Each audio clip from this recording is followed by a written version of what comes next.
everybody, and welcome to my first impressions of Jazzpunk. Jazzpunk is a game by Necrophone Games, published by Adult Swim Games, and I've been really excited about playing an Adult Swim game for a long time, or at least a game published by them, because they produce a lot of really cool stuff. And I unfortunately haven't had a chance to play one until Jazzpunk right here, because most of their stuff, if not all, up until this point has been restricted to PC and not open to Mac people as well. So super awesome for me that I was able to get the chance to play this one, and indeed I have loved it so far. If you are unfamiliar with Jazzpunk, it's just like first-person adventure game, I would say, set in an alternate reality version of the Cold War. Just in all honesty, that really doesn't matter all that much. Like, the Cold War references aren't very pertinent in the game. It's just kind of like a flavor text that the whole game can follow by, because what this game is really all about is just wacky, crazy, insane humor as you're walking all over the place and completing your tasks and missions. So why don't we go ahead and get started with things. As you see, we just arrived in Darlington Station. We actually popped out of this little bag right here. There was actually an opening credits cutscene, which was quite beautiful, I gotta say. I really liked it a lot. But that's actually part of the reason why I'm not gonna show that, because this is one of those weird games for me to do my first impressions on, in all honesty, because this is the kind of game that I hold nothing against people who do actually do Let's Plays of this, but this is the kind of game that I think is best actually experiencing it on your own. So there's a lot that I want to show off and show you guys, but there's also a lot that I'm going to make sure to avoid, so that people can experience it kind of fresh and get their own experiences of it, rather than just from watching me do it and stuff like that. So the controls are very basic. You just walk around like any first-person game you do. Spacebar jump, WASD, move around.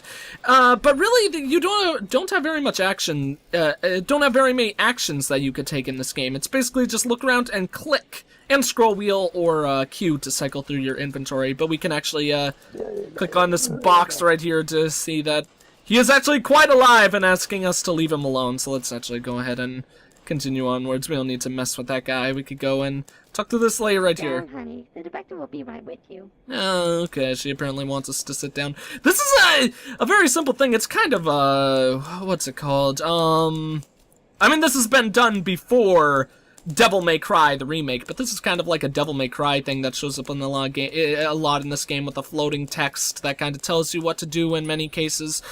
But of course, we could follow her instructions and sit down, or we could go ahead and look around the area and see all the funny stuff that's going around here. Like, each of these little magazines sitting down is its own little inside joke. My personal favorite is the reader's digestive organs. I really like that one. And a small detail with this lady that I really like. Not only will she, of course, look at us whenever we get close to her, but if we stand in front of her at the desk, she'll look up and stop typing. It's a very small thing, but I really like the attention to detail where she'll actually stop typing once you get close to her. But let's progress things, because I want to be able to show off the main mission right here. And some more of the humor of the game, rather than just walking around the area. Alright, director's ready to see us, so let's go ahead and mosey on inside. Have a seat. We've much business to discuss. Okay. Looks like this is our director, our boss. He's going to be instructing us on all of our missions as we progress through the game, and he wants us to sit down, but looks like he's got a little sinister intention. Basically, we need you to infiltrate the Soviet consulate. They've taken some of our important technology, and it's imperative that we get it back in the right hands. As per usual, here's your mission or subscription. Don't take too many. If you need me, I'll be in the wine cellar. Alright, well, let's go ahead and examine this said wine cellar. Instead, apparently, he's just gonna crawl onto his desk and pass out from whatever booze he's probably been drinking. And let's go ahead and take this little piece of gum right here. Ugh, God. I love that joke because it's absolutely silly, but that one always sends chills down my spine once I hear our character chewing the bubble gum. Freaking nasty. Let's see. Take one capsule every mission or until reality is sufficiently augmented. Nice. The flavor text all throughout this game is so good. Basically everything that has writing is a joke, except for that, I suppose. But yeah, like pretty much all the writing in the game is very well written and very, very humorous. Being just the flavor text on like pieces of paper or papers that you could find, like newspapers around the map, to the dialogue of the actual characters. It's all so well done. So let's go ahead and chew down on our first pills and get started with this mission, so you can see what the main the main gameplay in this one is. Jazzpunk! Actually, totally forgot about that right there. Alright, so obviously our main goal here is to infiltrate the Soviet consulate. But we're actually not going to do that first off. There's the building right there. We're actually going to walk around, because as you can see, we're just starting this nice little world area. And I gotta say, my favorite thing about this game is not actually the main missions, but all the stuff you could do on the side, because all these people around the area you can interact with, or at least most of them, and they all have there's so much you could do in this game, so many side missions, and so many small details with everything, like let's go ahead and pull this guy's string. Believe in yourself. Oh, thanks buddy. Let's see what else you have to say. Friends forever. I know where you sleep at night. Oh God! Let's go ahead and leave that guy alone. But like, this game is a very, very dark sense of humor in its own way, but it's also very, very charming with the whole graphical style. And not everything is incredibly dark, but like it's a mix of really dark humor and really silly humor as well. Like this is a good example of the silly humor. This guy's asking like, do I have something on my face? Then we could just like knock all the pieces off right there. Okay, I love you, bye-bye. Only to see that he's got this big piece of chicken now stuck to his shirt. And a funny reference right there. I'm sure that's supposed to be a reference to the Animaniacs. I don't remember the name of the two characters, but the little girl and the dog, in all honesty, they weren't ever like my favorite Animaniacs characters, but the little girl and the dog, how she's always like, okay, I love you, bye-bye, whenever she commences in her shenanigans and all that jazz. Let's go ahead and explore some of the stuff that I want to show off. Unfortunately, we're gonna knock this guy off to his supposed doom, but he seems to be pretty okay down there. This is a small detail that I like a lot. I think I just showed it off, but whenever you fall from like a high spot, you do this little bouncy thing. You can turn God mode off in the options setting, so I don't know if that would actually kill you. Let's go ahead and test that, because I've never done that before. But then again, I'm actually not really sure where you would do that. It's not in objectives. I don't know. If I remember correctly, there is a God mode off button that you can put into action, so you could actually take damage with things. Johnny, too. Hi, Johnny 2. This guy's one of my favorite characters in the entire game. He pops up a lot, but he's really awesome. My mother never taught me to speak and spell. I got an idea. Push this button. Oh no! Poor Johnny 2, even though he has a 4 on his back. Hooray, he's alive again. Good thing I had a quick save. I'm superior to a trash can in almost every way. I can modulate my voice all day long. Why do you humans insist on uprooting your epidermis? Are you a person or an antelope? I'll be whatever you want me to be, Johnny 2. I wish more people were like you. Thank you, buddy. Alright, let's just keep on moseying along as we ruin this guy's day just for fun and shenanigans.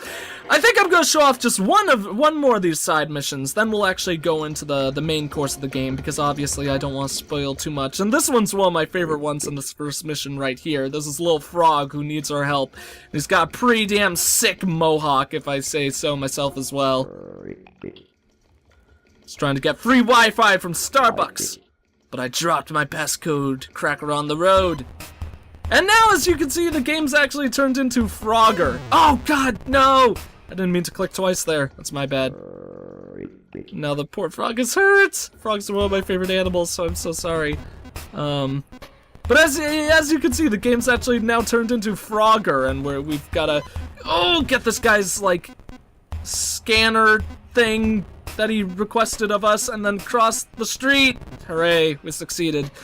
But that's only the first start of the piece. Now he's gonna actually ask us to put it on, and we get to see this, like, data visor that, like, Geordie LaForge would be wearing. We get to pop it on ourselves, and now we're, like, checking out into cyberspace, and he wants us to collect 8 of these, network codes and stuff like that, so we actually go into, like, frog mode. And, we could just go ahead and complete all the tasks by collecting all these, but of course we'd much rather keep things humorous and check around and see all the random fight things we could do. Like, this is a detail that I really like. There's this weird bouncy thing and you're like, where the hell did that thing come from? But if you look down, it's actually not really there. We're just seeing it with the visor. Like this guy, he does have that letter, but the letter's actually closed in the real world, and he doesn't have a hat when he has a hat right here. Does this kid have his ice cream cone? Yes, he still has his ice cream cone, so let's just go ahead and grab that. Sorry, kid. Sorry, kid, but it had to be done. I didn't know he falls over. That's pretty funny. Let's go ahead and send this guy's hat flying away and close his letter for him. Now I can mail my letter. Good for you, my good sir. Alright, so does anything happen to that guy when he walks away? Does not appear so, but I actually wouldn't be surprised if he'll, like, explode once he puts that in the mailbox or something. So let's try to keep an eye on him as he wanders around. Isn't looking quite like anything's gonna happen. So let's just go ahead and finish this. Thanks. Now may I have a little privacy as he looks at what I presume is frog porn? I honestly can't really tell, but that might be a good thing. So yeah, then there's this movie theater we can enter, which also has some really funny references and stuff like that, but we're gonna go ahead and skip that one. As I mentioned, there is so much that you could do. Like, in all honesty, if I'm correct, I think there's actually more you could do on that side of the street or the block or whatever than there is on this one, but there's still, like, 1, 2, 3... How many actions are there with the movie theater? I think there's 2 actions in total, like the line and going inside the theater. So 1, 2, 3. I don't even need to count. There's still a lot of stuff that I skip by over here. Haven't done anything in this main block yet. Haven't done anything on the other side, and there's a ton to do on the other side. So basically, like, you could just progress normally with the main mission, but really, of course, what you'd want to do is walk around and complete all the side mission stuff. Because really, I think that's actually where the main draw to the game is, because that's where you're gonna find most of the humor. The main missions, as one would expect, have a lot of humor in them as well, but most of my laughs have come from the stuff on the side as well. I'm afraid you don't have appointment. Alright, so it looks like we're gonna have a rough time getting through this building to get that secret data pack that we need. Actually, let's show off one of these plants as well, because I really like them. I'm a political prisoner! Oh no. Oh god! I'm afraid I must ask you off-screen. Wait, he follows us now? Holy crap, he does! I thought he only did this after you adjust the time. We'll still be going. See, this guy's really creepy because he's like a regular Slender Man. Look, watch this! This is where he just becomes magical. He's way over there, look away for a sec, look back, huh? And now he's behind us. Like, this guy is a teleporting mastermind. But obviously we need to get... Oh god, he's so creepy! I don't like this guy at all. But obviously we need to get these guys... We need to find some way to get inside. And as we know from looking at the sign, lunchtime is actually at 12 o'clock. So let's go ahead and edit this thing so it matches lunchtime. Hopefully get everyone to leave, as we're seeing right here. And now that guy's gonna be really pissed at us. Yeah, now he switches to saying I'm watching you, and we drop our hand, apparently, which I think is really silly as well. So, but that actually gives us a method to sneaking inside. And another thing I skipped now, those 2 workers who are currently on break, they actually have a lot of funny commentary that you could definitely listen to on your own. So we tumble on into the building here. So, what we want to do next is go into this weird, like, virtual reality of this computer place right here, so we could get that data package. We're sorry. A dial tone of 2600 Hz is required to activate this trunk line. Please try again later. Alright, so, obviously, this state-of-the-art, like, security system is requiring this kind of, tone or musical note that we need to sound to be able to get there.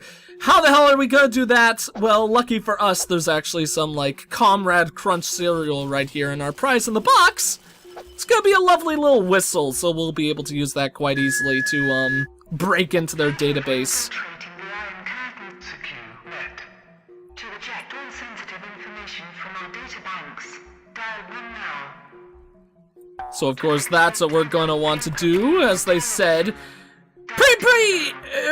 They've got a pretty strong defensive, like, line right here, or, really good, like, firewalls going on. Just by selecting one button, you get all their secret, information and stuff like that, so it's pretty good for us. You also can dial additional numbers right here. So let's actually show up one. I think by dialing 2, 3, and maybe even 4 are all jokes. But, my favorite one is dialing 666, because that allows you to call Satan or, the devil himself. So let's go ahead and do that. Hello? Can talk now, Polly Blank. I've got a pie in the oven. We'll talk another time.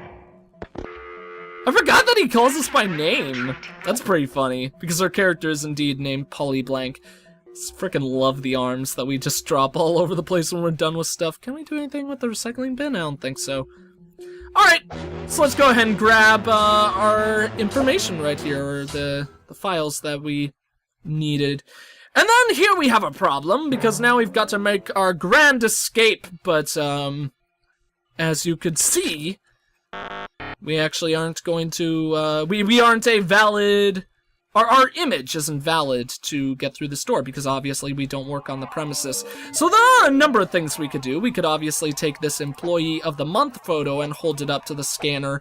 Or, as I did my first time through, we actually could even take this Mainframe of the Month photo and use it on the scanner, which one obviously wouldn't expect would work. But I want to try something a little bit different, something that I wish I actually tried out my first time. I don't know if this works, but as you can see, we could go ahead and scan our buttocks a couple of times on that thing, and maybe that will even work? Oh, hell yeah! That's pretty damn good. Just like this is pretty damn good as well. As you see right here, there's a fire alarm, which of course triggers, all the hoses, or... What are these called? Like, they aren't just called sprinklers, right? I forget what those things are called. But then we've also got an ice alarm, and funny enough, in the case of ice, that triggers all this fire to shoot out. And we get the golden eye, like, health that pops out then as well. Really, really nice, small reference. Let's go ahead and slide across here due to the wet floor.